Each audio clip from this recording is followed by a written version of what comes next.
গত সোমবার শেখ হাসিনা পদত্যাগ করে পালিয়ে যাওয়ার পর বিপাকে পড়েছে দলের নেতাকর্মী সহ স্থানীয় কর্মকর্তারা।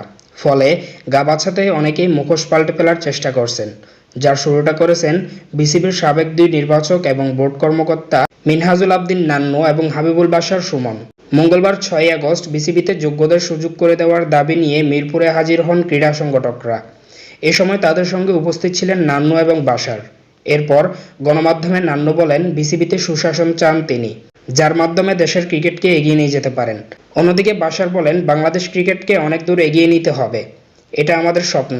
এই দুই ক্রিকেটারের মুখে এমন কথা শুনে বসে থাকতে পারেননি বিসিবি দ্বারা অবহেলিত দুই তারকা ইমরুল কায়েস এবং রুবেল ইসলাম। সামাজিক যোগাযোগ মাধ্যমে নিজেদের প্রতিক্রিয়া জানিয়েছে দুইজন। নিজের ভেরিফাইড ফেসবুকের এক পোস্টে রুবেল লিখেছেন, গত কয়েক বছরে দেশের ক্রিকেটকে ধ্বংস করার নেপথ্যে থাকা ব্যক্তিরা দেখলাম বলতেছে সুশাসন চায়। শুধুমাত্র অপছন্দের তালিকায় থাকার কারণে অসংখ্য ক্রিকেটারের ক্যারিয়ার ধ্বংস করে দেওয়া ব্যক্তিরা এখন ক্ষমতার পালবদল দেখে রং বদলানোর চেষ্টা করছে। বাংলাদেশের জাতীয় দলের হেড কোচ চন্ডিকা হাথুরুসিংকে সিংকে নিয়েও লিখেছেন রুবেল। একসময়ের তারকা এই পেসার বলেছেন অবৈধ ক্ষমতার অংশ ছিলেন তারা।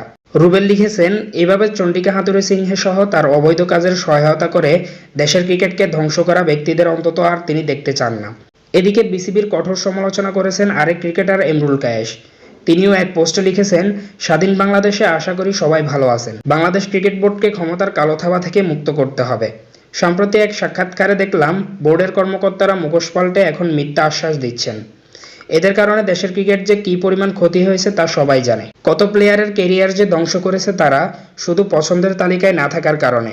খেলোয়াড়দের সাথে ন্যূনতম সম্মান দেখানো হয় না। তিনি আরও বলেন, বোর্ডের প্রতি আমার অনুরোধ, আপনারা যথেষ্ট করেছেন, দেশের ক্রিকেটকে দেওয়ার আপনাদের আর কিছু নেই। তারুণ্যের হাতে ছেড়ে দিন দেশের ক্রিকেট ভবিষ্যৎ, তারা এগিয়ে নিয়ে যাবে।